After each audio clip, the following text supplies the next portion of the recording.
Jananayagan release ஆயிருந்தால் இன்றைக்கி ரேஞ்சே வேறு, இந்த இடமே வேறு மாதிரி இருந்திருக்கும். பட் இன்றைக்கி பராசக்தி வந்திருக்கு. 2 படத்துக்குமே ஹைப் இருக்குது தான். ஜஸ்ட் பிகாஸ் இது சுதா கொங்கராமன் படம், அப்புறம் சிவகார்த்திகேயன் நடிச்சிருக்காரு.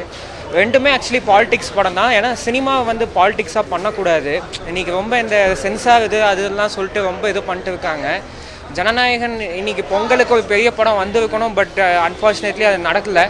பட் பராசக்தி பார்த்தீங்களே, எல்லாம் ஹைப் இருக்குது கண்டிப்பாக எல்லாம். ஸோ படம் பார்த்துட்டு பேசலாம் எப்படி இருக்குன்னு. கண்டிப்பாக இதுவும் பாலிடிக்ஸ் படம் தான். பட் இதில் ஒரு முக்கியமான விஷயத்தை பற்றி பேச வராங்க. இந்தி இம்போசிஷன் அந்த மாதிரி மேட்டரை பற்றி பேச வராங்க. அது வந்து பாலிடிக்ஸ் படம் தான். ஜனநாயகனும் பாலிடிக்ஸ் படம் தான். பட் அது ஃபுல் அண்ட் ஃபுல் தளபதி படம், என்டர்டெயின்மெண்ட், கமர்ஷியலாக இருக்கும். இது சுதா கொங்கராமன் படம் பார்த்துருக்கோம், நம்ம சூரிய போட்டு இறுதி சுற்றுலாம் பார்த்துருக்கோம். ஸோ இது எப்படி இருக்கும்னு நம்மளுக்கு தெரியும். ஸோ கண்டிப்பாக இது பார்த்துட்டு கண்டிப்பாக ஒரு பெரிய எக்ஸ்பெக்டேஷன் இருக்குது. கண்டிப்பாக பந்தயம் அடிக்கும்னு நினைக்கிறேன்.